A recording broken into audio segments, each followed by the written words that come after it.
Good afternoon, everyone. My name is Dr. Sarah Marley, and I'm a senior lecturer in ecology at Scotland's Rural College. And it's my pleasure today to be presenting to you my talk, Vessels, Construction and Tourism, Oh My, Bottlenose Dolphin Occurrence and Behaviour in Aberdeen Harbour.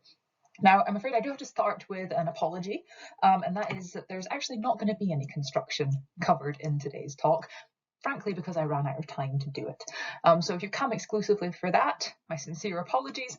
Hopefully the rest of it will be interesting regardless. So wherever you are in the world attending BES this year, welcome to Scotland for the concept of this talk. You might not be familiar with us, but Scotland's got a really strong maritime connection. We have a ridiculous amount of coastline for such a small country and literally hundreds of islands surrounding our coasts.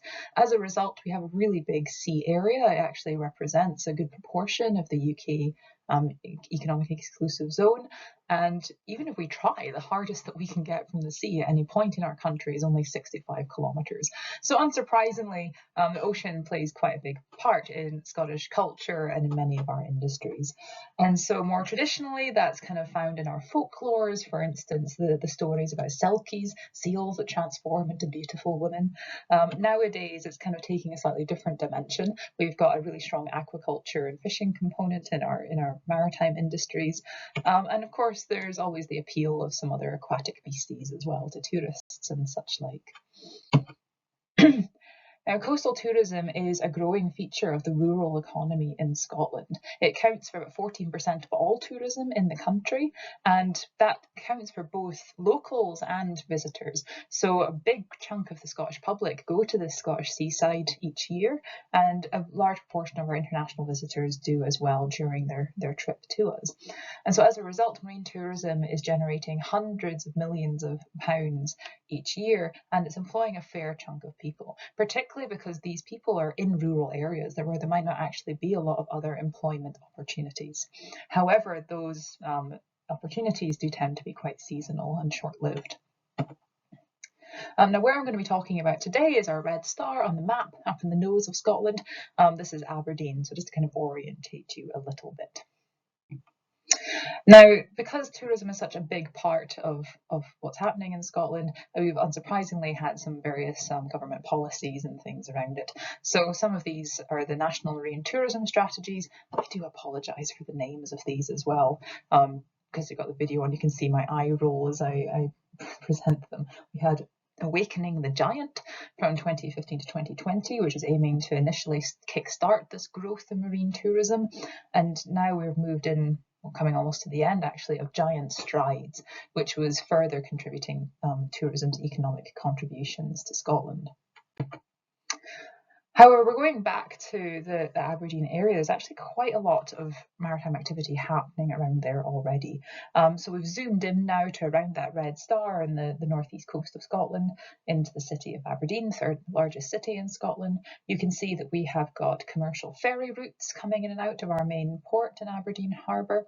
We've also got high levels of recreational traffic going around the coastline here, as well as commercial shipping traffic as well. So there's a lot of human usage already in this area. We also have offshore wind farms, we have commercial fishing, we've got oil and gas exploration as a big part in the North Sea. So quite a lot happening. But as well as all these human activities, this area is also important to marine species. So just earlier this year, on that whole stretch of coastline that you can see in orange on this map was announced as an important marine mammal area and IMA.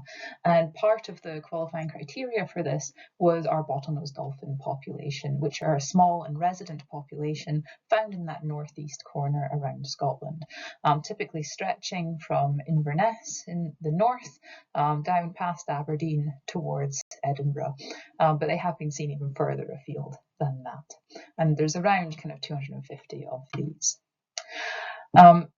In that whole stretch of coastline, Aberdeen Harbour is known to be a key foraging patch for these dolphins. So you can see a screenshot of a previous study there about how dolphins were being displaced from this when some dredging works were going on in the harbour a few years ago.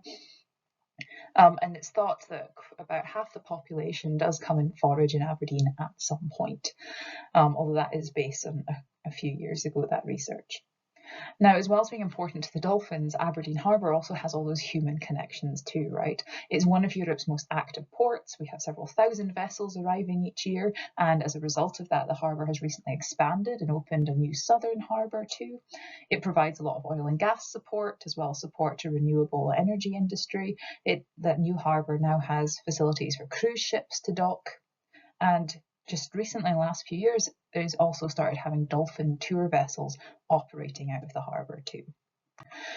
Now, I've mentioned a few other bits of research that have happened in this area already, and that has been very much kind of setting the scene in terms of what different cetacean species are around here, how are they using this area, vessel traffic, has that had an effect historically, as well as things like dredging in the harbour.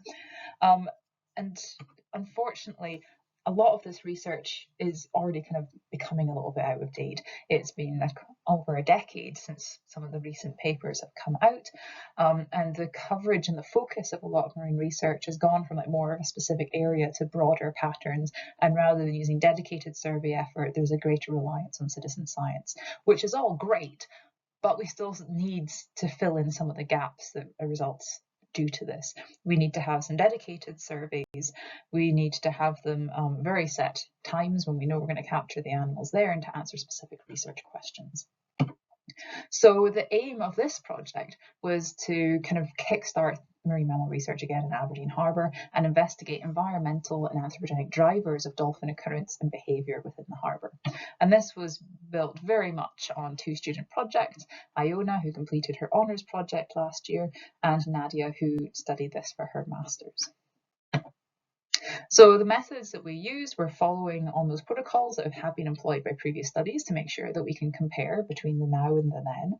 We firstly had scan sampling, so every 15 minutes we would take a note of different environmental factors like the sea state, visibility, tidal state, whether there's any feeding birds to indicate prey presence, etc. We also noted the human context, the type and number of vessels that were present, any other harbour activities like construction or dredging, and of course we also recorded the presence of marine mammals, because as well as dolphins we do also get harbour porpoise and minke whales sighted off of here fairly often. If dolphins were present, we then switched to a 5-minute focal follow. So every 5 minutes we would be updating our records on how many dolphins were present and the composition of the group, so the number of adults, juveniles and calves. We looked at the cohesion of this group too, whether they were quite tight together or whether they're more dispersed within the harbour. We broke the harbour into different zones to get an idea of their spatial usage. We looked at the overall activity state of the group, so whether they were travelling, milling, foraging, socialising or resting, which are standard activity states used in dolphin research. But we also recorded individual behavioural events as well. So things like, we have a fluke up dive, were we having lots of jumps, were we having breaches, head slaps, spy hops, things like this to get a better idea of what the dolphins were up to. And every 5 minutes we were still recording the vessel number and type. So overall, we had 140 hours of survey efforts over the past 3 summers, and we saw dolphins 42% of the time that were up there. And you can see our vantage point here with some of the lovely volunteers just sitting there looking straight out over the harbour. And we do have dolphins that come in and forage for hours within the harbour limits. If you look very carefully, you can see on the left-hand side a crane on that harbour wall. It's doing some construction work. You can just see a vessel coming in behind it, and off towards the horizon you can see a mooring area for some larger vessels, as well as an offshore wind farm just behind it. So a lot happening in a very small area. And indeed, we recorded over this period over 600 vessel transits, and we also had 80 transits of the tour boat as well. So what did we find with all of this? Firstly, we found that tidal state does matter. Dolphin occurrence and behaviour were significantly related to tidal state. In particular, we found that when the tide was falling, so moving from a high tide to a low tide, we found a lot more foraging behaviour. And this seems to suggest that there's a lot more food around at that time. We also found that food trumps boats. So regardless of how many vessels were present, the dolphins still remained in the harbour. So food's obviously quite a big lure. I can identify with that. But just because the dolphins didn't leave when boats were present doesn't mean there were not subtler behavioural responses. So we found, for example, that whilst activity state and dolphin presence did not change, their group cohesion did, particularly in the presence of the tour boat. The dolphins would group more tightly together.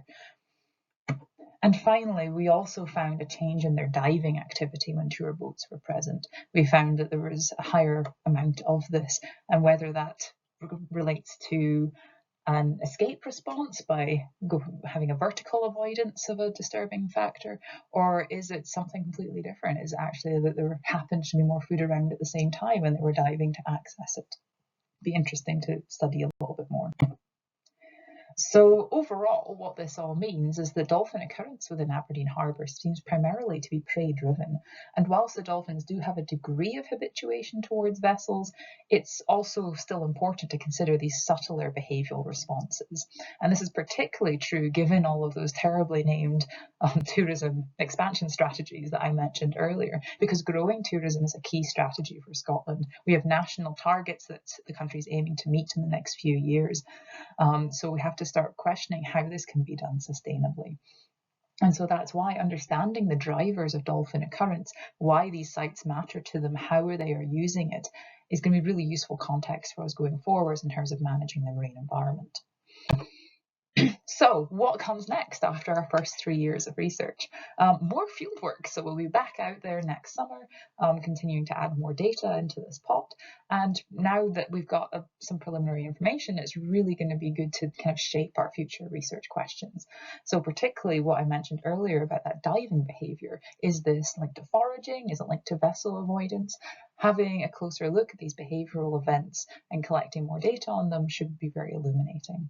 And just generally having a deeper understanding of foraging activity within the harbour would also be useful. So we're going to start integrating more environmental variables and hopefully get some measures of prey availability as well. And that indeed is going to be the focus of Jiv's honours project that she's working on at the moment.